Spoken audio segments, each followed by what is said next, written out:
Hello बच्चों, आज हम लोग पांचवी फिजिकल प्रॉपर्टी पढ़ेंगे, that is oxidation state. Oxidation state के विषय में हम आज कुछ पढ़ेंगे। होता क्या है कि जैसे कि ये आपके सामने एक चार्ट है ऑक्सीडेशन स्टेट का, तो आप इसको समझिए। देखो बेटा, जैसे ये हमारी 3D सीरीज है। कौन सी सीरीज है? 3D। तो ये सारे मेटल्स जितने भी हैं ये आपके 3D सीरीज के मेटल्स हैं, ठीक है। अच्छा, अब है क्या, जैसे इस स्कैंडियम, इसका एटॉमिक नंबर 21 होता है। हम एक को करके समझा रहे हैं, अब समझिएगा। देखो बेटा, फिर हमने क्या किया, इसका इलेक्ट्रॉनिक कॉन्फ़िगरेशन कर लिया। फाइनली हमको लास्ट में क्या मिला, 4s2 3d1, 4s2 3d1। अच्छे समझना बेटा, अच्छे समझना। अब होता क्या है कि जितने भी ट्रांजिशन मेटल्स होते हैं वो वेरिएबल ऑक्सीडेशन स्टेट शो करते हैं, ठीक है। अच्छा, वेरिएबल का मतलब क्या होता है? एक से ज्यादा, ठीक है। अब देखो, जिंक को हम पहले ही माने थे कि ये कोई भी ट्रांजिशन एलिमेंट नहीं है, इसीलिए इसका हमेशा +2 ही ऑक्सीडेशन स्टेट होता है। अब देखो बेटा, अब बातों को समझना है। देखो बेटा, होता क्या है, चलो आओ यहां आप समझ लेते हैं। एक शब्द आया है वेरिएबल। वेरिएबल का मतलब होता है कि ऑक्सीडेशन स्टेट एक से ज्यादा एक एलिमेंट या एक मेटल्स की हो। अच्छा, अब होता क्या है कि जैसे ही हम इलेक्ट्रॉनिक कॉन्फ़िगरेशन करते हैं, हमेशा जो एनर्जी डिफरेंस होता है वो ns ऑर्बिटल्स का लगभग बराबर होता है n-1 d ऑर्बिटल्स के। यानी इनका और इनका एनर्जी लेवल लगभग एक जैसा होता है। इसका मतलब क्या है, जैसे इसको हमने मान लिया 4s और ये हो गया एक नंबर इससे कम हो गया, तो ये क्या हो गया 3d। अब इनको एग्जाम्पल मान के चलिए, इसमें एनर्जी का डिफरेंस लगभग एक जैसा होता है। अच्छा, इससे हम क्या समझे, जब एनर्जी का डिफरेंस एक जैसा होता है, हमेशा आप बाऊ के हिसाब से क्या हुआ था कि इलेक्ट्रॉन जो भी ऑर्बिटल्स में भरे जाते थे वो एनर्जी के इंक्रीजिंग ऑर्डर में भरे जाते थे। ऐसे होना क्या चाहिए था कि इसकी एनर्जी 3D की 4s से ज्यादा होना चाहिए था। कहानी समझ में आ रहा? 3D की एनर्जी 4s से ज्यादा होती है, यानी ns इलेक्ट्रॉन की एनर्जी n-1 d से कम होती है, यानी इनकी ज्यादा होगी और इनकी कम होगी। अच्छा, अब होता क्या है कि हमेशा जो कम एनर्जी लेवल का ऑर्बिटल होता है उससे इलेक्ट्रॉन पहले निकलता है। जो लो एनर्जी लेवल का ऑर्बिटल होता है उसमें से इलेक्ट्रॉन पहले निकलता है।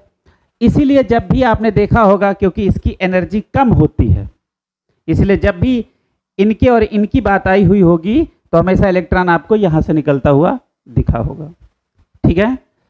आज आपको एनर्जी की भी बात पता चल गई। वैसे तो आउटर मोस्ट वैलेंस शेल के हिसाब से बात आप पहले से जानते थे।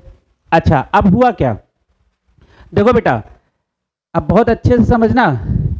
देखो, energy difference ns n-1 d का एक जैसा होता है। इसका मतलब क्या है, यदि ns से इलेक्ट्रॉन निकलते तो एक निकलता या दो निकलते, ठीक है। यानी अब होता क्या है, यदि ns में एक इलेक्ट्रॉन होता तो वो एक निकल जाता, उसका +1 ऑक्सीडेशन स्टेट हो जाता। यदि उसमें दो इलेक्ट्रॉन होते तो दोनों एक साथ निकल जाते, तो उसका +2 ऑक्सीडेशन हो जाता, ठीक है। तो अभी वेरिएबल जैसी बात नहीं आई। अच्छा, वेरिएबल शब्द का इस्तेमाल कब हुआ? अब देखो, जैसे ns और n-1 d का एनर्जी डिफरेंस एक जैसा है लगभग, तो यानी इसके जब इलेक्ट्रॉन निकल जाएंगे तो इसके भी इलेक्ट्रॉन निकलना शुरू हो जाएंगे। अच्छा, ऐसा क्यों? क्योंकि इन दोनों की एनर्जी हमने एक जैसी मान ली है।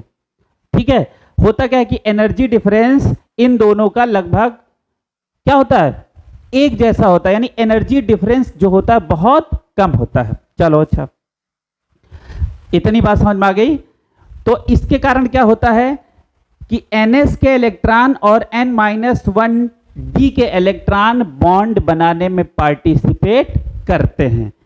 इसी के कारण, ठीक है, इसी के कारण जो हमारे ट्रांजिशन मेटल्स होते हैं वो वेरिएबल वैलेंसी शो करते हैं। अब आ जाओ, जैसे देखो बेटा हुआ क्या, अब देखो इसकी एनर्जी लेवल और इसकी लगभग एक जैसी है, इसमें एनर्जी में बहुत ज़्यादा डिफरेंस नहीं है। जब एनर्जी में डिफरेंस बहुत ज़्यादा नहीं है तो इसका मतलब क्या है, इसके इलेक्ट्रॉन निकल जाएंगे, फिर इसके इलेक्ट्रॉन निकलेंगे, क्योंकि दोनों का एनर्जी लेवल हमने क्या माना, एक जैसा। अच्छा, अब क्या हुआ, यहां तो 2 इलेक्ट्रॉन यदि इससे निकल गए तो यहां तो +2 लिखना चाहिए था, +2 लिखना चाहिए था। अच्छा, क्या हुआ, एनसीईआरटी ये मानती है कि स्कैंडियम +2 का उनके हिसाब से अननोन है, लेकिन ऐसा नहीं है। अब देखो होता क्या है, अब देखो यहां पे +2 ऑक्सीडेशन स्टेट स्कैंडियम, जब ये 2 इलेक्ट्रॉन निकलेंगे बेटा तो +2 ऑक्सीडेशन स्टेट हो जाएगा, और जब ये 2 इलेक्ट्रॉन निकल जाने के बाद ये भी एक इलेक्ट्रॉन निकलेगा तो उसका ऑक्सीडेशन स्टेट कितना हो जाएगा, +3 हो जाएगा। ठीक है, अच्छा अब नीचे वाले में आ जाओ, टाइटेनियम में। अब देखो ये क्या हो गया बेटा, पहले ये 2 इलेक्ट्रॉन निकले तो +2, फिर एक इससे निकल गया तो +2 तो हो ही गया था, अब +3 हो गया, फिर इससे एक इलेक्ट्रॉन और निकल गया +4 हो गया। ये कहानी समझ में आ रही? अब सब में देखते जाओ, यहां पे देखो बेटा, पहले ये दो इलेक्ट्रॉन निकल गए +2, फिर इसके साथ एक और निकल गया +3, और निकल गया +4, और निकल गया +5, अब इसके पास कुछ नहीं बचा। तो एक शब्द बहुत अच्छे से समझना बेटा, वेरिएबल शब्द का इस्तेमाल इसलिए होता है क्योंकि Ns और N-1d एनर्जी डिफरेंस दोनों का बहुत कम होता है या ऑलमोस्ट सिमिलर, ऑलमोस्ट सेम होता है। अच्छा, होता क्या है, जैसे लो एनर्जी लेवल वाले इलेक्ट्रॉन निकले और ये बॉन्ड पार्टिसिपेट यानी बॉन्डिंग में पार्टिसिपेट कर गए, जब इसके भी उसी एनर्जी लेवल के हैं तो इसके भी तो इलेक्ट्रॉन निकल के बॉन्ड बनाने में पार्टिसिपेट करेंगे। अब देखो बेटा, यहां पे आ जाओ क्रोमियम में। अब क्रोमियम में देखो बेटा, जैसे हमने बोला है कहीं पे D4 हो तो उसको पीछे से एक इलेक्ट्रॉन लेके D5 कर दो, और 9 हो तो उसको 10 कर दो।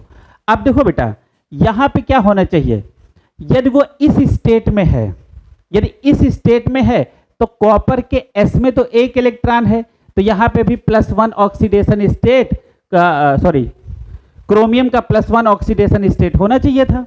ठीक है, अच्छा उसके बाद क्या हुआ, जब एक इलेक्ट्रॉन और निकल गया, अब बहुत अच्छे से समझना है यहाँ बेटा, यहाँ समझने वाली बहुत बात है। देखो इससे ज्यादा स्टेबल ये कॉन्फ़िगरेशन होता है नीचे वाला। ठीक है, ऐसा नहीं कि ये कॉन्फ़िगरेशन गलत है और ये कॉन्फ़िगरेशन सही है, ऐसा नहीं है। है क्या कि जब D में 5 इलेक्ट्रॉन आ जाते हैं तो इस पहले वाले इलेक्ट्रॉनिक कॉन्फ़िगरेशन से दूसरा वाला इलेक्ट्रॉनिक कॉन्फ़िगरेशन ज्यादा स्टेबल हो गया। अब कहानी समझ में आ गई? अब देखो इसका मतलब क्या है, अब देखो जैसे कि यहां से 2 इलेक्ट्रॉन निकल गए, पहले इसके हिसाब से चल रहे हैं, इसके 2 इलेक्ट्रॉन निकल गए +2, फिर एक इससे निकल गया +3, +4, +5, +6, इतना समझ में आया। अब इसी के स्टेबल कॉन्फ़िगरेशन में आ जाओ, इसके स्टेबल कॉन्फ़िगरेशन में आ जाओ तो एक इलेक्ट्रॉन यहां से निकलना चाहिए। अच्छा, S में है क्या, ये हाफ फील्ड है, और ये D कैसा है, ये भी हाफ फील्ड है। अच्छा, दोनों हाफ फील्ड हैं, इसका तो मतलब ये हुआ कि ये भी स्टेबल है और ये भी स्टेबल है। तो इलेक्ट्रॉन हमको आसानी से कहां से निकालना सुविधाजनक रहेगा, वो यहां से। क्यों? क्योंकि इस कॉन्फ़िगरेशन की स्टेबिलिटी थोड़ी सी इससे कम है। कहानी समझ में आ गई? अच्छा अगला आ जाओ, लेकिन कॉन्फ़िगरेशन जो सही माना जाता है वो ये। अच्छा, सही मानने का मतलब ये नहीं है कि ये गलत है, ये और ये दोनों ही सही हैं, बट ऐसा लिखा जाता है तो हमारा ज्यादा स्टेबल कॉन्फ़िगरेशन होता है। ये कहानी आ गई। अच्छा, वैसे Mn का देखो, 2 इलेक्ट्रॉन यहां से निकाला, फिर यहां से निकाला, फिर यहां से निकाला, फिर यहां से निकाला, यानी टोटल 7 इलेक्ट्रॉन निकलने हैं, 7 देखो फाइनल पहुंचा। आयरन के केस में देखना, आयरन के केस में देखना +5 नहीं है। इसकी सारी आपको जानकारी कोऑर्डिनेशन में बताएंगे, ठीक है। और कोऑर्डिनेशन में हमने आपको पहले से ही बता रखा है T2G EG कॉन्सेप्ट, ये कॉन्सेप्ट हमने आपको बताया है, ठीक है। तो यहां पे आयरन का +5 ऑक्सीडेशन स्टेट नहीं होता है, +2 +3 +4 +6, ठीक। उसके बाद कोबाल्ट में आ जाओ, +2 +3 +4 +2 +3 +4, ठीक है। उसके बाद कॉपर में आ जाओ, कॉपर में अब देखो बेटा, अब कहानी समझना। अब देखो कॉपर में जब हम यहां से इलेक्ट्रॉन यहां से निकालेंगे तो कॉपर में पहले ही कितना आ जाना चाहिए, +2 के, कितना आ जाना चाहिए, +2। और कॉपर में यहां से निकाल रहे हैं, यहां से निकाल रहे हैं तो ये +1। और उसके बाद अब देखो बेटा, जब भी हम कॉपर का कॉन्फ़िगरेशन करते हैं, जब भी हम कॉपर का कॉन्फ़िगरेशन करते हैं तो इसकी 2 ही ऑक्सीडेशन स्टेट हमको मिलती हैं, एक +1 का और एक +2 का। ये कहानी आपको समझ में आ रही है, ये कहानी समझ में आ रही है। यदि हमने यहां से इलेक्ट्रॉन निकाला तो ये +2 बता रहा है, और यहां से इलेक्ट्रॉन निकाला तो +1 बता रहा है। ये कहानी समझ में आ गई, ठीक। अब अगला देखो, जिंक की बात आ जाओ। यहां से क्या हुआ, देखो बेटा, जिंक हमेशा +2 ऑक्सीडेशन शो करेगा। क्यों? इसका वेरिएबल ऑक्सीडेशन स्टेट इसलिए पॉसिबल नहीं है बिकॉज ये ट्रांजिशन मेटल की कैटेगरी में नहीं होता, इसका एक फिक्स ऑक्सीडेशन स्टेट होता है, दैट इज +2। अच्छा, अब एक और बात आई एक और बात आई, इनमें से हमने इनमें ऐसा सर्कल लगाया हुआ है, इसका मतलब क्या है, इसका मतलब यह है ये मोस्ट कॉमन ऑक्सीडेशन स्टेट है, यानी कंपाउंड आपको इन ऑक्सीडेशन स्टेट में मैक्सिमम मिलेंगे। कहानी समझ में आ गई? तो ऑक्सीडेशन स्टेट की सब लोगों को बात समझ में आई, ठीक है। और वैसे आपको इलेक्ट्रॉन यहां से निकालना ऐसे ऐसे करके आपको बता दिया गया है, आप उस हिसाब से समझ लेंगे। वैसे ये सब पहले पुरानी कहानी है, आप समझ जाएंगे। अब अगली बात पे आते हैं। देखो बेटा, इसको हटा देते हैं।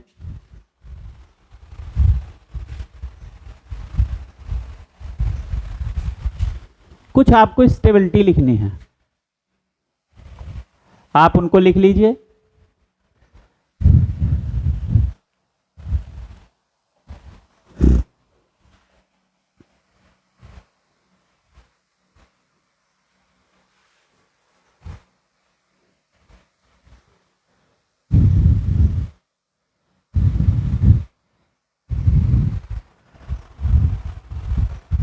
ठीक है,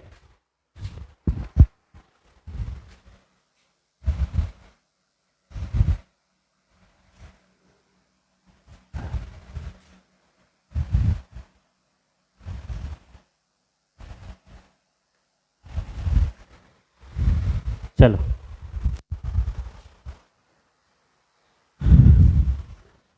रिलेटिव स्टेबिलिटीज ऑफ, थोड़ा सही कर देते हैं, ऑक्सीडेशन स्टेट, ठीक है। चलो अब एक तरफ से चलते हैं और इसको याद रखना, इस लिस्ट को हमेशा याद रखना, आपको बहुत मदद मिलेगी। चलो एक तरफ से शुरू करते हैं।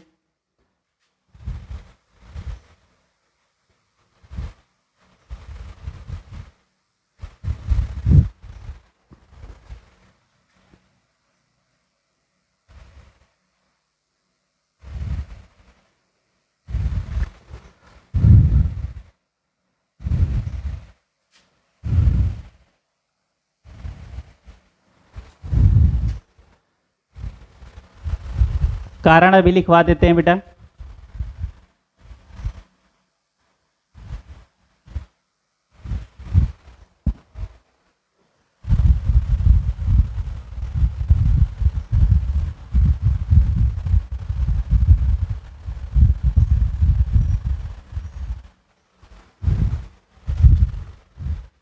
चलो और लिख लेते हैं।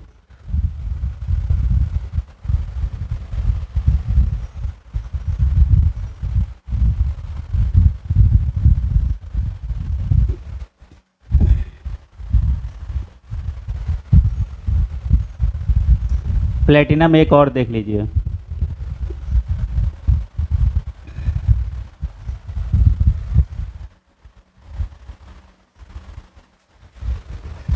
चलो ठीक है बेटा।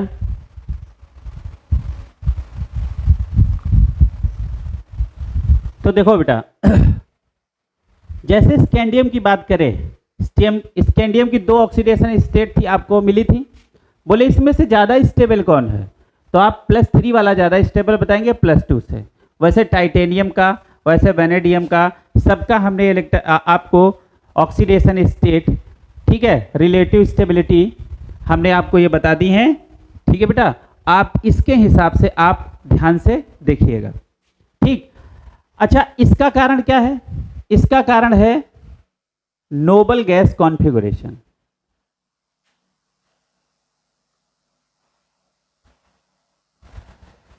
कहानी समझ में आ गया? अच्छा एक और बात, इस पे स्टार लगा लीजिएगा। एक बात हमेशा याद रखना, यदि कभी D3 एंड D4 आ जाए और आपसे बोले कि D3 और D4 में कौन ज़्यादा स्टेबल है, कौन सा कॉन्फ़िगरेशन ज़्यादा स्टेबल है, तो हमेशा D3 ज़्यादा स्टेबल होगा D4 में। और ये बातें कहाँ होंगी? एक्वस सॉल्यूशन में। ठीक है, तो इसका कारण क्या है? इसका कारण क्या है? D3 ज़्यादा स्टेबल होता है D4 से। जब यहाँ पे आप आएंगे तो D3 कॉन्फ़िगरेशन, यहाँ पे जब आप Cr+3 का आप इलेक्ट्रॉनिक कॉन्फ़िगरेशन करेंगे तो लास्ट में इलेक्ट्रॉन D3 आएंगे, और जब Cr+2 पे जाएंगे तो D4 होगा। तो हमेशा D3 ज़्यादा स्टेबल होता है D4 से। कहानी समझ में आ गई? अच्छा इसका कारण क्या है? इसका कारण क्या है? जब आप Mn+2 का इलेक्ट्रॉनिक कॉन्फ़िगरेशन कर रहे होंगे तो यहाँ पे D5 आएगा। इसका कारण तो आपको पता चल गया, D5 हो जाएगा, तो इसके कारण ये ज़्यादा स्टेबल है। अच्छा ये दोनों का कारण क्या है? इसका क्या होता है कि जब हम आयनाइजेशन एनर्जी निकालते हैं तो पहली 4 आयनाइजेशन एनर्जी यानी आयनाइजेशन इंथैल्पीज को, पहली 4 आयनाइजेशन इंथैल्पीज को हम जोड़ लेते हैं। ठीक है, तो इसको लिख लेना बेटा, ऑन द बेसिस ऑफ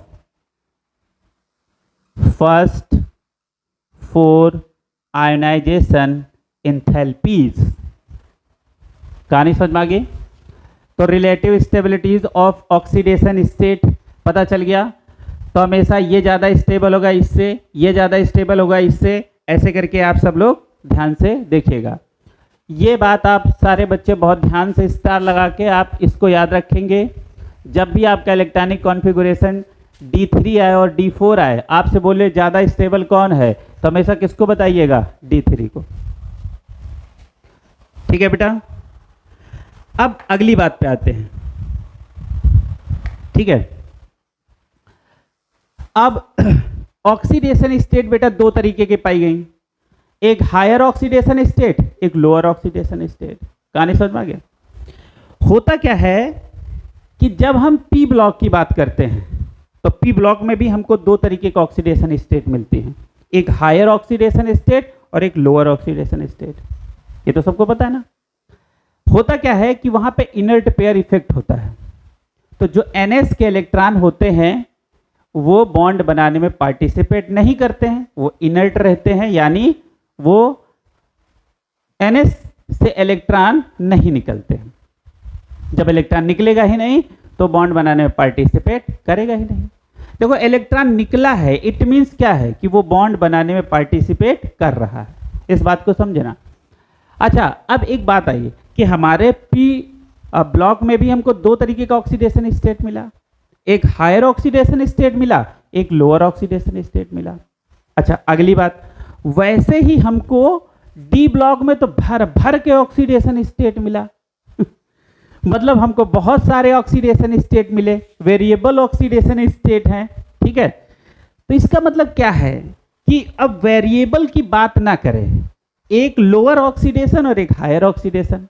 भाई पी ब्लॉक में बेटा दो ऑक्सीडेशन स्टेट मिले, एक लोअर मिला एक हायर मिला। वैसे डी ब्लॉक में लोअर मिला, फिर और बहुत सारे मिले, फिर हायर मिले।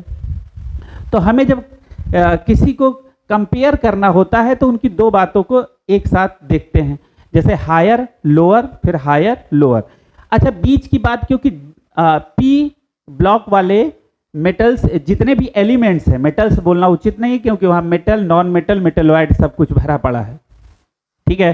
तो जो एलिमेंट आपके पी ब्लॉक के हैं उनके पास दो ऑक्सीडेशन स्टेट होता है, हायर एंड लोअर। तो हम वैसे ही डी ब्लॉक के हायर और लोअर को लेके चलेंगे। तो आप समझिएगा इस बात को, इसको बेटा सारे बच्चे याद रखेंगे।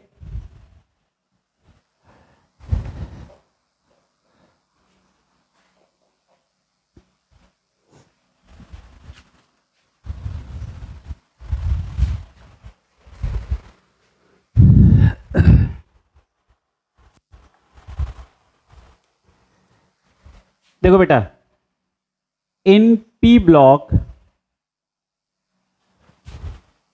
Lower oxidation state, in P block stability in P block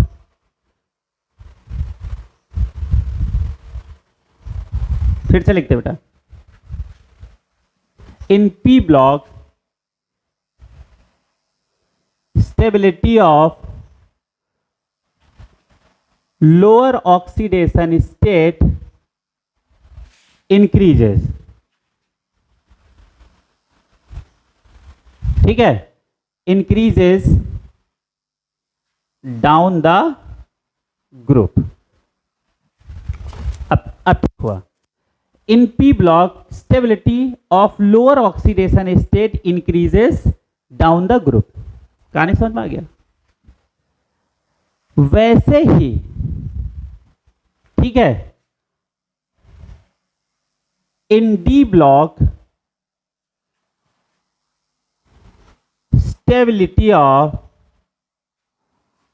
higher oxidation state increases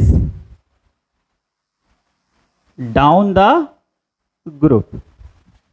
देखो इन दो बातों को बहुत अच्छे से ध्यान देना।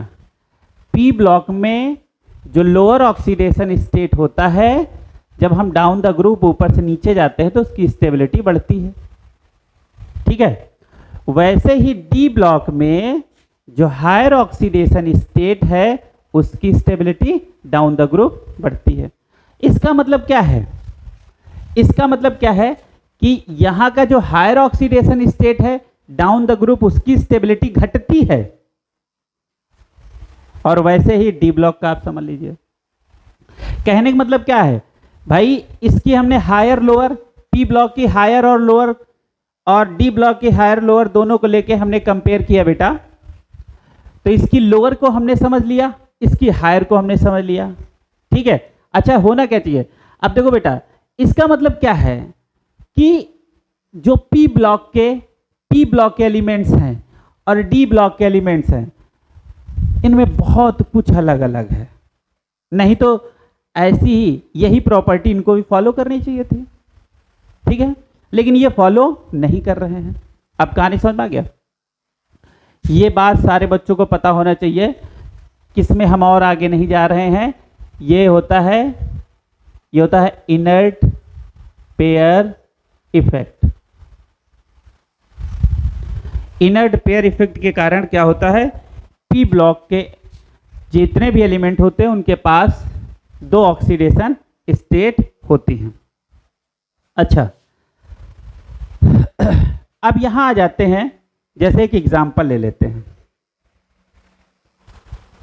जैसे एक एग्जाम्पल ले लेते हैं बेटा।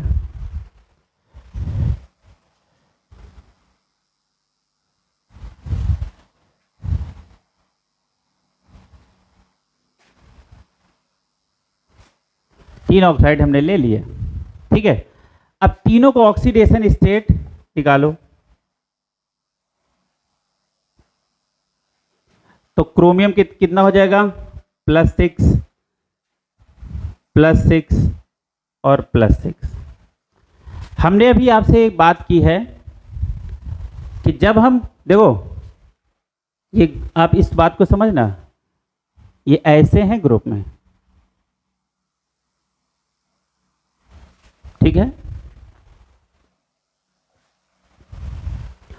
तो अब इस ग्रुप में हम जैसे ऊपर से नीचे जाएंगे तो हायर ऑक्सीडेशन स्टेट की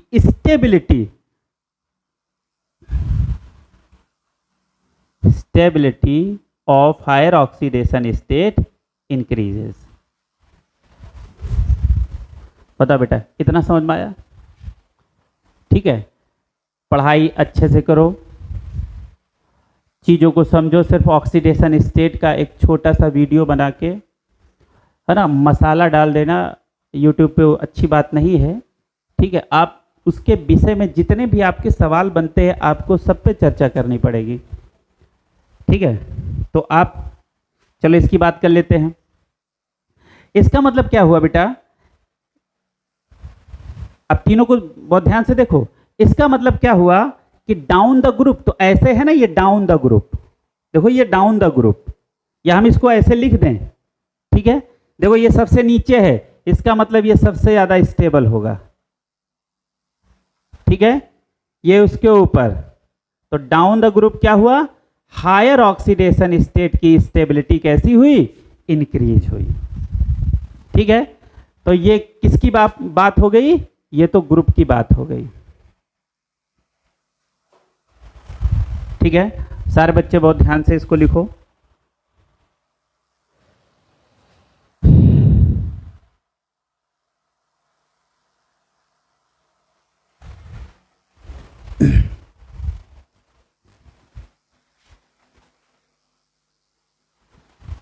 अगली बात हम लोग देख लेंगे बेटा, ये जैसे हमने ग्रुप की बात कर रखी है वैसे ही हम पीरियड की भी बात कर लेते हैं। इसको हटा देते हैं, इन सब चीज़ों को बहुत अच्छे से बेटा सारे बच्चे बहुत अच्छे से पढ़ेंगे। चलो अब हम लोग एक पीरियड का एग्जांपल ले लेते हैं। जैसे मान लो 3D सीरीज है बेटा,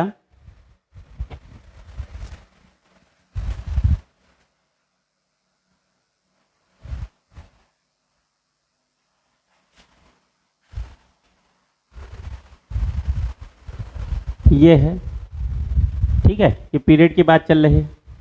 जैसे इसका हम एक सवाल बना लेते हैं। सवाल एक ये बना लेते हैं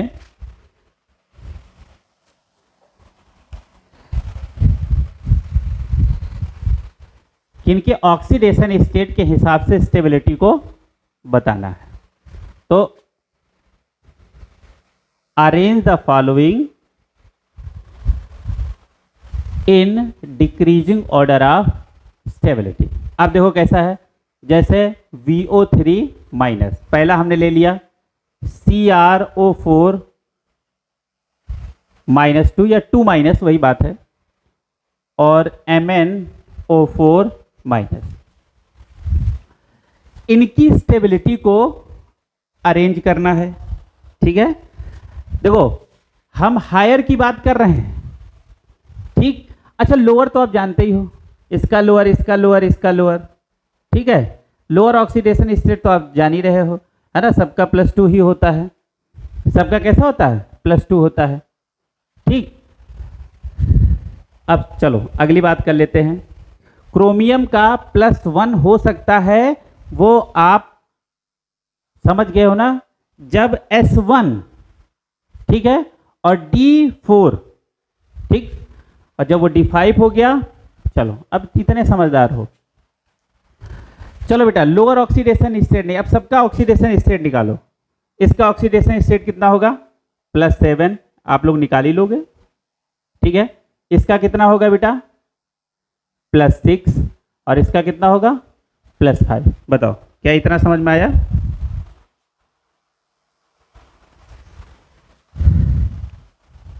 ठीक, इसका मतलब क्या है कि higher oxidation state down the group increase कर रहा है। तो इसका मतलब है कि हायर ऑक्सीडेशन स्टेट पीरियड में कैसा होना चाहिए, डिक्रीज करना चाहिए। तो इसका मतलब क्या है कि कौन ज़्यादा स्टेबल होगा, कौन ज़्यादा स्टेबल होगा, VO3 माइनस CrO4 -2 या 2 माइनस, वही बात है बेटा, और MnO4 माइनस।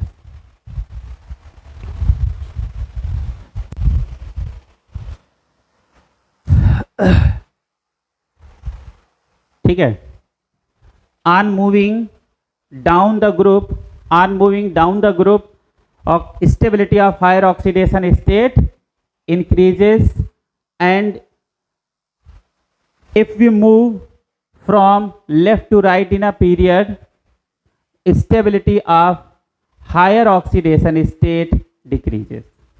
कहानी समझ में आ गया, ये कहानी समझ में आ गई। चलो अब अगली बात कर लेते हैं बेटा, stability of higher oxidation state.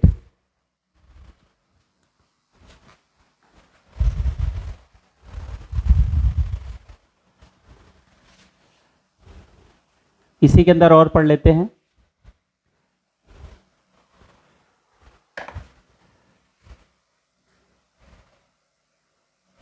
Stability of higher oxidation state.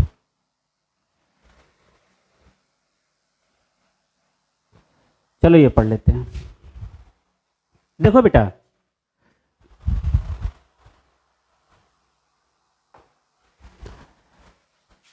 Higher oxidation state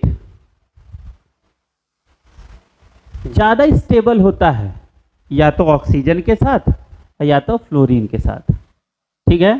तो चलो एक बात लिख लेते हैं,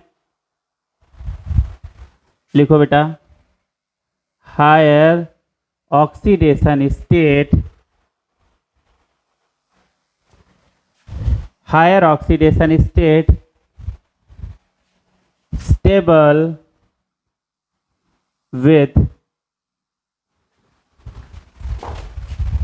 fluorine and oxygen।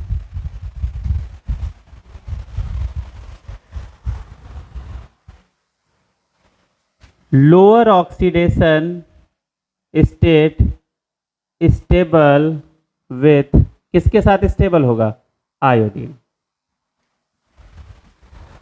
ठीक है। हायर ऑक्सीडेशन स्टेट स्टेबल होगा फ्लोरीन के साथ या तो ऑक्सीजन के साथ, और लोअर ऑक्सीडेशन स्टेट स्टेबल होगा किसके साथ, आयोडीन के साथ। इन बातों को समझना है, ठीक है। अब इसके बाद आपको एक चार्ट बनवा रहे हैं, ठीक है, उसके आधार पे आपसे बात होगी।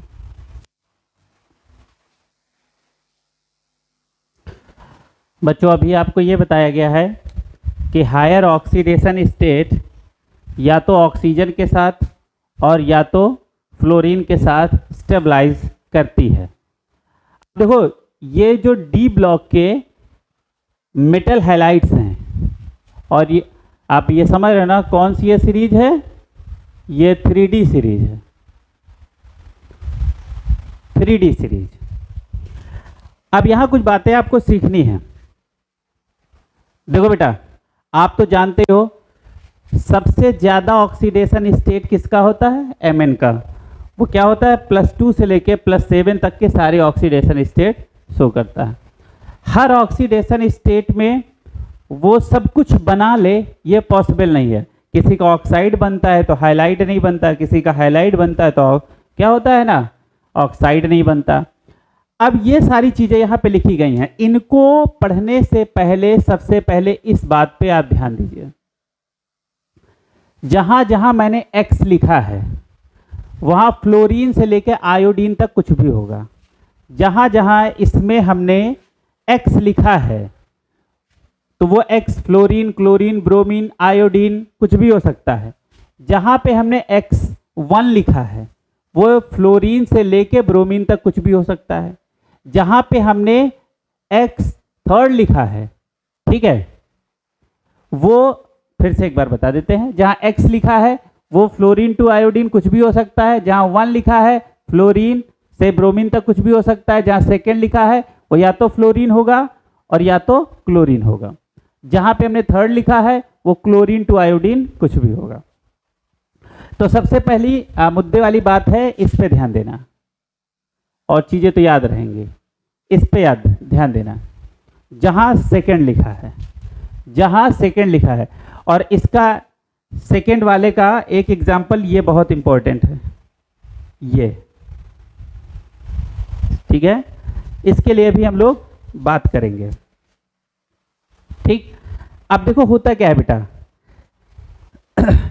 और ध्यान से देखिएगा, +1 ऑक्सीडेशन स्टेट में CuX, और X क्या है 3rd। अच्छा, X ये क्या हो सकता है, अब 3rd यहां से देखो, या तो क्लोरीन होगा, है ना, ब्रोमीन होगा, आयोडीन, यानी इसका हम क्या क्या बना सकते हैं, इसका हम क्लोरीन बना सकते हैं, इसका हम ब्रोमीन बना सकते हैं, और इसका हम आयोडीन बना सकते हैं। CuCl, CuBr, CuI हम कुछ भी इसका बना सकते हैं, इस बात को ध्यान देना, ठीक है।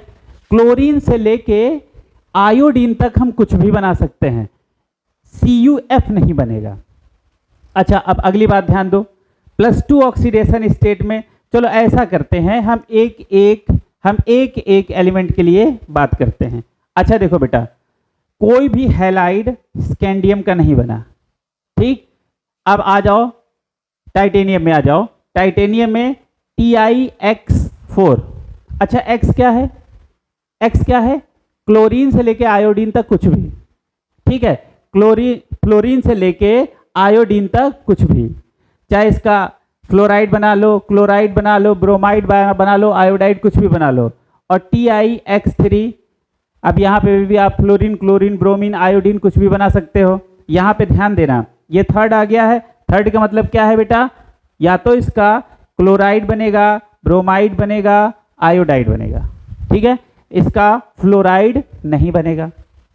अब हमें लगता है ये चार्ट आपको समझ में आ गया होगा, ठीक है, थोड़ा सा इसको याद करना है, ठीक है। और एक बात अच्छे से ध्यान देना, हमने आपको एक अभी बात लिखवाई थी कि जितने भी आपके ट्रांजिशन मेटल्स होते हैं वो स्टेबल होते हैं अपने हायर ऑक्सीडेशन स्टेट में, किसके साथ, फ्लोरीन के साथ। तो देखो जरा इस पे ध्यान दो, जरा इस पे ध्यान दो, और जरा इस पे ध्यान देना, इस पे तो स्टार लगा लेना, Mn की बात है, ये Mn की बात कर रहा हूं। देखो बेटा, MnX7 ये नहीं होता है। देखो MnX के हिसाब से इस पे +7 का ऑक्सीडेशन स्टेट आना चाहिए, अपने हायर ऑक्सीडेशन स्टेट में है, तो अपने हायर ऑक्सीडेशन स्टेट में फ्लोरीन के साथ स्टेबल होना चाहिए, लेकिन वो किसी भी हैलाइड के साथ स्टेबल नहीं होता है, लेकिन वो इस फॉर्म में स्टेबल होता है, MnO3F, MnO3F। अब यहाँ पे ऑक्सीडेशन स्टेट इसका निकाल के देखो, ये हो गया X और प्लस ये क्या है माइनस, कितना हो जाएगा 6, और ये कितना हो जाएगा -1 = 0, तो X बराबर कितना आ गया +7। अपने हायर ऑक्सीडेशन स्टेट में स्टेबल है, कहानी समझ में आ गया, लेकिन वो हैलाइड के रूप में नहीं, MnO3F, कहानी समझ में आ गई। अच्छा एक और बात बहुत ध्यान से देखिएगा बेटा, ठीक, कि बियॉन्ड Mn, ये देखो ये एक ऐसी हमने लाइन ऐसे खींच रखी है, बियॉन्ड Mn, ठीक है, मैंगनीज के बाद किसी का ट्राई हैलाइड नहीं है एक्सेप्ट आयरन और कोबाल्ट, ठीक ठीक है, बियॉन्ड मैंगनीज कोई भी एलिमेंट, ठीक है, बियॉन्ड मैंगनीज किसी भी एलिमेंट का ट्राई हैलाइड पॉसिबल नहीं है एक्सेप्ट आयरन एंड कोबाल्ट। ठीक, तो इसकी भी बात हो गई। जो खास बातें उस पर हम गोला लगा दे रहे हैं, आप उन चीज़ों को ही पढ़ना, बाकी ये पूरा पढ़ने की कोई भी आवश्यकता आपको नहीं है। अब अगली बात एक ये आ जाती है कॉपर वाली बात। तो देखो बेटा, कॉपर जब 2 यानी 2 ऑक्सीडेशन प्लस 2 ऑक्सीडेशन स्टेट में होता है, ऐसे यहां पे देख लो, Cu प्लस 2 ऑक्सीडेशन स्टेट में होता है, ठीक है, तो क्या होता है बेटा, कभी भी इसका आयोडाइड नहीं बनता है, ठीक है, इसका फ्लोरीन के साथ कंपाउंड बनेगा, क्लोरीन के साथ बनेगा, लेकिन इसका कभी भी आयोडीन के साथ कंपाउंड नहीं बनता है। ऐसा क्यों? ठीक है, तो सारे बच्चे इसको पहले अच्छे से नोट कर लें, फिर उसके बाद हम लोग आगे बढ़ते हैं।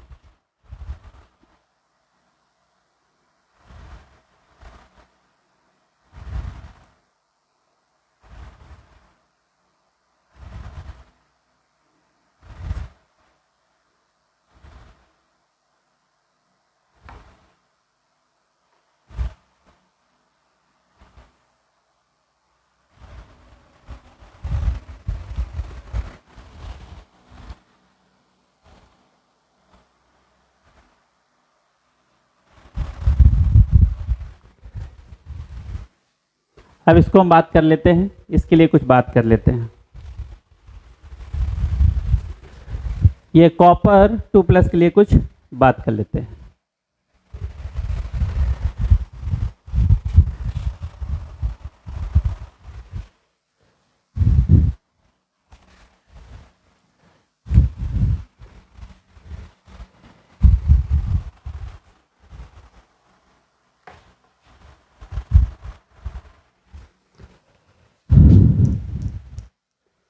अच्छा, होता क्या है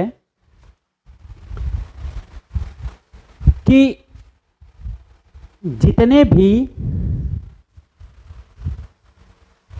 भी कॉपर 2+ के हैलाइड होते हैं, ठीक है, तो वो तो पॉसिबल हैं, लेकिन एक ऐसा होता है आयोडाइड जो पॉसिबल नहीं है। अब उसके लिए देखिएगा। अच्छा, ऐसा होता क्या है, जब Cu आयोडाइड से रिएक्शन करता है, ठीक है, आयोडाइड का मतलब है आयोडीन अपने आयन में है, इसलिए आयोडाइड। तो ये करता क्या है, जो आयोडाइड होता है इसको आयोडीन में कन्वर्ट कर देता है। ठीक, क्या करता है, आयोडाइड को आयोडीन में कन्वर्ट कर देता है। इसका मतलब क्या है, इसका ऑक्सीडेशन कर दिया।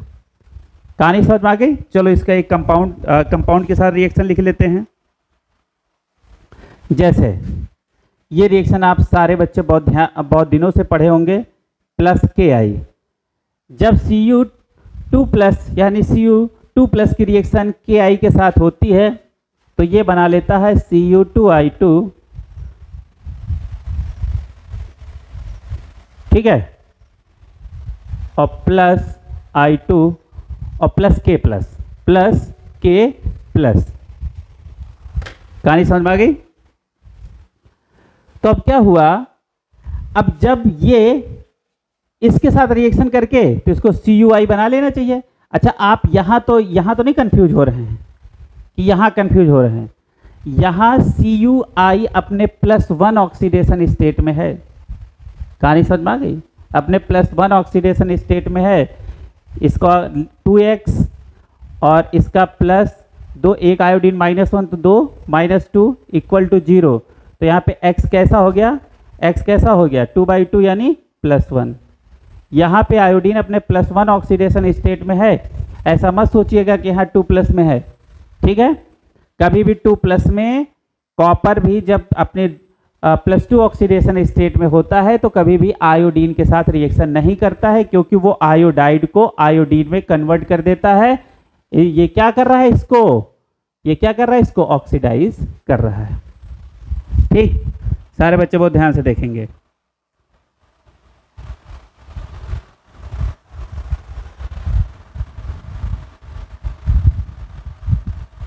ठीक है, एक और बात लिख लीजिए, चलो लिख देता हूं।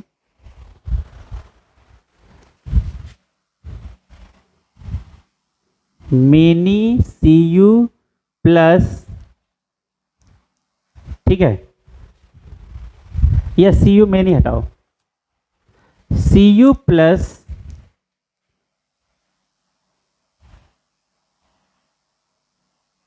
This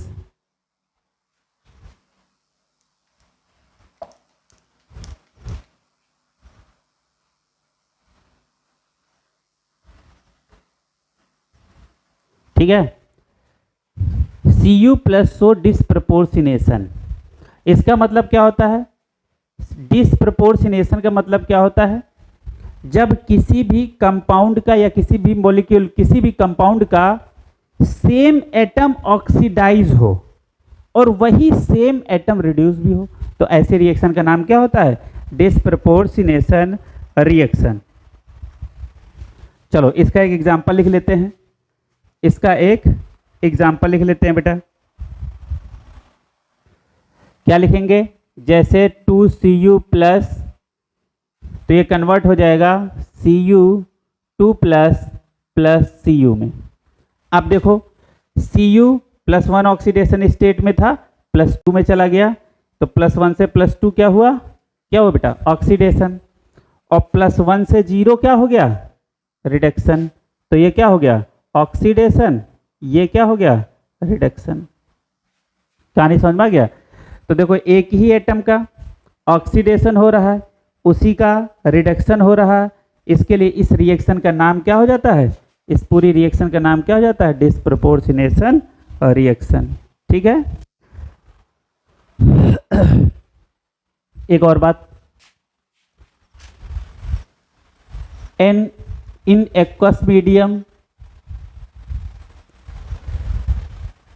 Cu2 plus more stable than Cu plus.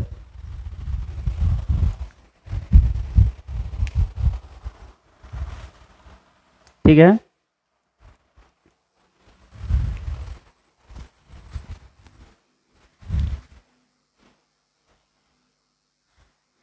अगला देखो बेटा, अब स्टेबिलिटी फ्लोरीन की अब हम देख लेते हैं। एक और पॉइंट यहां पे हम बना लेते हैं, इसको सबको हटा देते हैं कि stability of fluorine stabilize highest oxidation state. ठीक है,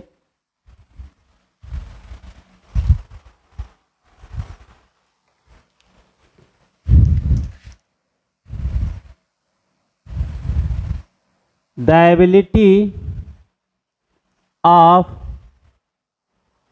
fluorine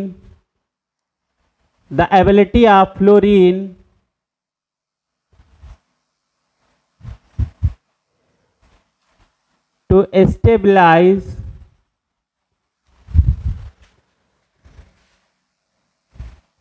highest oxidation state due to, दो बातें, ड्यू टू दो बातें। पहली बात हाई लैटिस एनर्जी और दूसरी बात high bond energy. High lattice energy and high bond energy. ठीक है, यहां पे कुछ एग्जाम्पल्स हैं।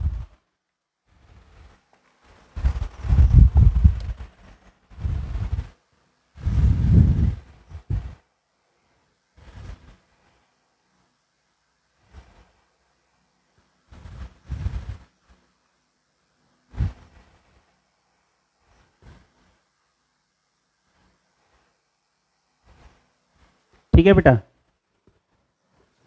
यहां पे हम लोग कुछ एग्जाम्पल लिख लेते हैं, एग्जाम्पल हम लोग बना लेते हैं, कुछ हम एग्जाम्पल लिख लेते हैं। पहला एग्जाम्पल है COF3, दूसरा एग्जाम्पल इसका है बेटा VF5 और लास्ट है CrF6। ठीक है, तो COF3 में जो इसकी स्टेबिलिटी होती है इसकी किसके कारण होती है, इन दोनों की किसके कारण होती है। ठीक है, तो इसके लिखेंगे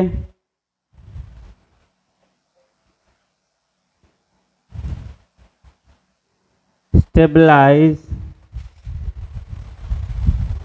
due to high lattice energy.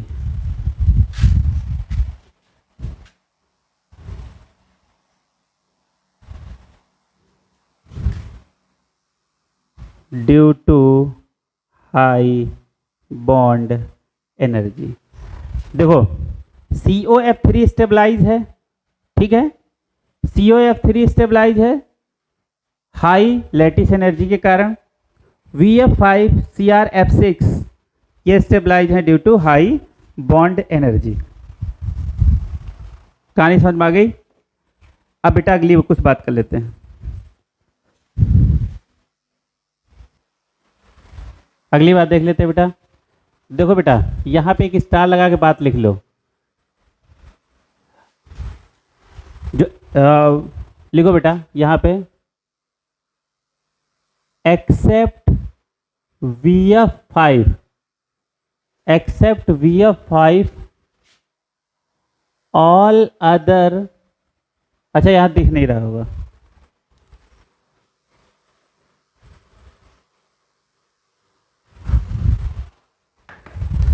देखो बेटा ऑक्सीडेशन की एक और बात कर लेते हैं, उसके बाद 3D सीरीज के मेटल ऑक्साइड पढ़ते हैं। ठीक है, except VF5 all other halide of vanadium on hydrolysis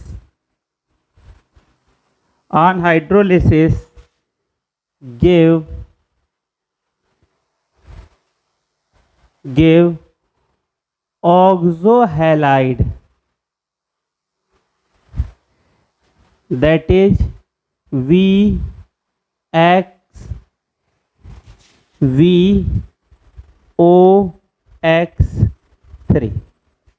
VOX3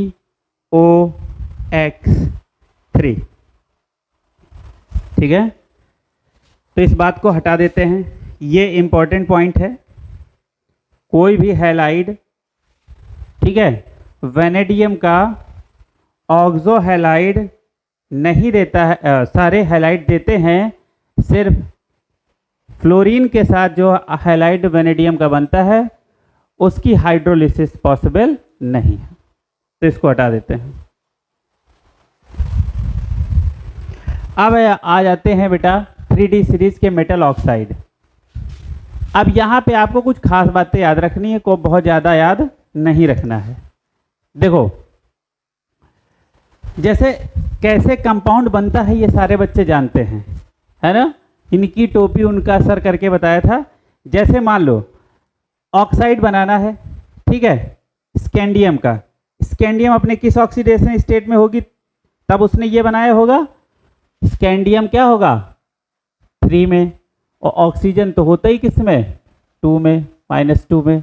इनका क्रॉस मल्टीप्लाई कर दो, इनके और जो जितना इनका चार्ज है उनके साथ इनको मल्टीप्लाई कर दो, इनके चार्ज के साथ इनको मल्टीप्लाई कर दो। ठीक है, अब क्या करेंगे, किससे, और ऑक्सीजन को किससे, तो ये क्या बन गया ऑक्साइड। ऐसे ही सब हुए हैं, ठीक है, तो इनको आपको थोड़ा सा ध्यान देना है। देखो बेटा यहाँ पे बहुत ध्यान देना, अपने हायर ऑक्सीडेशन में मैंगनीज हैलाइड नहीं बनाया बट ऑक्साइड बनाया +7 में। ठीक है, और कुछ खास बातें नहीं है, आप जानते ही हो। आयरन की ये 2 ऑक्साइड बहुत ध्यान से पढ़ना, ये इंपॉर्टेंट है। ठीक है, और इन दोनों को थोड़ा सा ध्यान से याद रखना, CuO और Cu2O। ठीक और इनको बहुत अच्छे से याद रखना। जैसे इसके विषय में एक खास बात ये है, ये कहीं कैटलिस्ट की तरह यूज हुआ था, याद आ ही रहा होगा, और नहीं याद आ रहा हो तो इसको जाके देख लेना, तब याद आ जाएगा। चलो अच्छा, अगली बात ध्यान कर लेते हैं। ठीक है, तो ये 3D सीरीज के मेटल ऑक्साइड्स हैं, कहानी समझ में आ गई। अब यहाँ पे कुछ मिक्स्ड ऑक्साइड भी होते हैं, उनके विषय में कुछ हम लोग ध्यान दे लेते हैं और उसके बाद ये बात खत्म हो जाती है।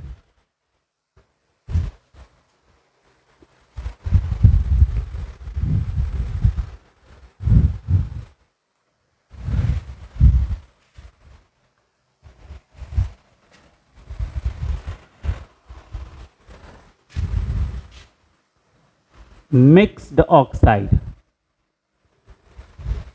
यहां पे 3 बंदे होते हैं ऐसे जो मिक्स्ड ऑक्साइड का फॉर्मेशन करते हैं, एक Mn और एक आयरन और एक कोबाल्ट। Mn का मिक्स ऑक्साइड होता है Mn3O4, आयरन के मिक्स ऑक्साइड का नाम होता है Fe3O4 और कोबाल्ट होता है CO3O4। याद रखना, जो 34 वाले होते हैं, 34 वाले होते हैं, वो लफड़ेबाज हो जाते हैं। ठीक, 34 एज वाले लोग थोड़े से लफड़ेबाज हो जाते हैं। कहने का मतलब है मिक्स्ड ऑक्साइड याद रखने का, थोड़ा सा याद रखना है, ऐसे ही जुगाड़। लेकिन ये जब टूटता है तो किस में टूटता है? ये टूटता है MnO और प्लस Mn2O3। ये टूटेगा, ध्यान से देखना, FeO प्लस Fe2O3। ये टूटेगा, ये सब एक ही जैसे टूटते हैं। COO, ये कोबाल्ट है, तो ये O थोड़ा ध्यान से देखना, एक कोबाल्ट है और एक ऑक्सीजन है, और एक टूटेगा CO2O3। जरा इनको जोड़ो, देखो वही बनना होगा। Mn कितने हो गए? 2 और 1 3, ऑक्सीजन 3 और 1 4। एक हमने मिक्स्ड ऑक्साइड आपको P ब्लॉक में पढ़ाया था, क्या आपको Pb3O4 याद आ रहा?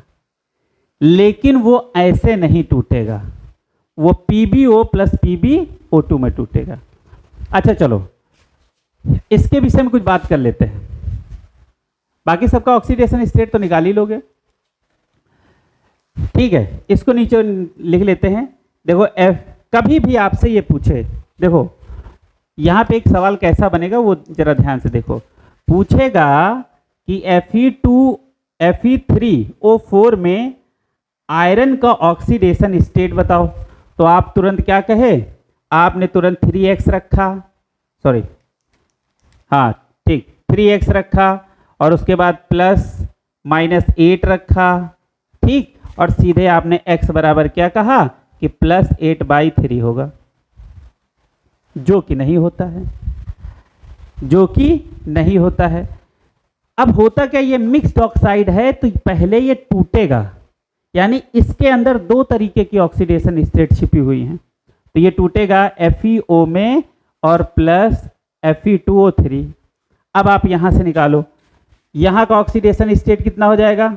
ये हो जाएगा x, और ये -2 है, तो ये x बराबर कितना हो जाएगा? +2। वैसे आप ध्यान बस ऐसे रखो, ये x रख के इतना निकाला करो, वो हम पढ़ा रहे हैं इसलिए ऐसा बता रहे हैं, नहीं तो फिर तो हम सीधे आपको एक जुगाड़ बताते हैं, ले दे के 0, ठीक है। अब देखो यहाँ पे देखो, ये कितना हो जाएगा? -6, ये -6 हो गया, और 2, तो ये कितना हो जाएगा? +3, तो ये आ गया +2 और ये हो गया +3। अब कहानी समझ में आ गई? इसका मतलब क्या है? Fe3O4 का जब भी आयरन का ऑक्सीडेशन स्टेट आपसे पूछे तो आप कभी ये निकाल के मत बताइएगा ये गलत है, क्योंकि जितने भी मिक्स्ड ऑक्साइड होते हैं उनके अंदर उसी सेम मेटल की ऑक्सीडेशन स्टेट एक से ज़्यादा होती हैं, उनके ऑक्सीडेशन स्टेट को हम निकालते हैं, वही हमारा सही आंसर होता है। इसका मतलब क्या है कि Fe3O4 में एक आयरन +2 ऑक्सीडेशन स्टेट में है और एक बेटा +3 ऑक्सीडेशन स्टेट में है। ऐसे आप तीनों के निकाल लीजिएगा, लेकिन इसका मत निकालिएगा क्योंकि ये टूटता है PbO प्लस PbO2 में, उस हिसाब से आप उसका ऑक्सीडेशन स्टेट निकाल दीजिएगा। चलो अब देखो बेटा, अब यहां पे एक और बात आती है, हटा लें इसको, हटा देते हैं। आयरन का एक फेर्रेट होता है, आयरन फेर्रेट, ठीक है। आयरन का एक फेर्रेट होता है FeO4 2-, ठीक है। तो यहां पे इसका ऑक्सीडेशन स्टेट निकालना होगा, तो X प्लस -8 बराबर -2। अरे एक ऑक्सीजन -2 तो कितने हैं 4, तो कितने हो जाएंगे -8 और ये -2 इक्वल टू -2। तो X बराबर कितना हो जाएगा, अब यहाँ पे ऐसे ले जाओ बेटा, यहाँ पे ऐसे आप ले जाओगे तो कितना हो जाएगा, ठीक। तो ये हो जाएगा -2 और +8 इक्वल टू +6।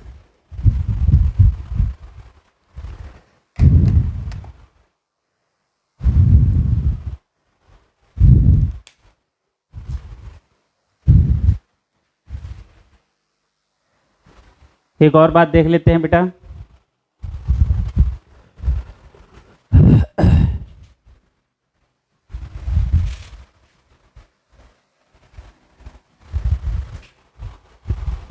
देखो बेटा Mn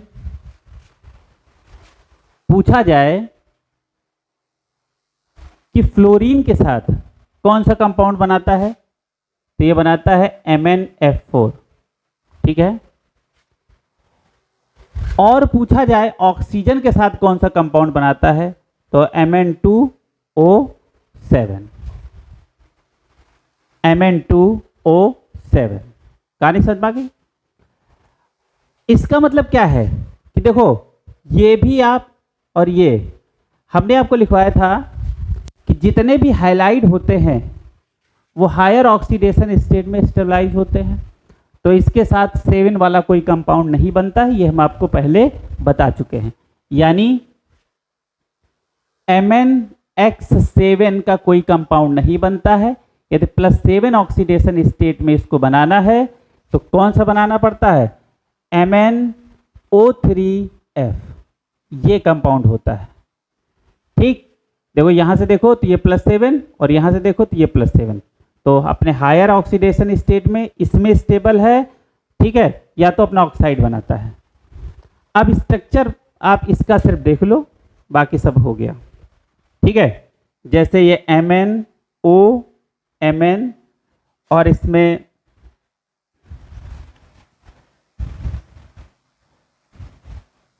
खास बात ये है कि Mn2O7 में MnOMn लिंकेज पाया जाता है, ठीक है। तो इस तरीके से आपका कंप्लीट ऑक्सीडेशन स्टेट हो गया है। आशा करता हूं कि आपको अच्छा लगा होगा। और हमारा एक अपना ऐप है, उससे जुड़ने के लिए उसमें क्या होगा, उसमें हम लाइव क्लास, नए बैच की लाइव क्लास एक बैच की शुरू कर दी है, दूसरा बैच स्टार्ट करना है। तो आप किसी भी इंक्वायरी के लिए 9335181874 पे आप कांटेक्ट करिएगा। और प्ले स्टोर पे मेरे ही नाम से डॉक्टर शैलेंद्र सिंह,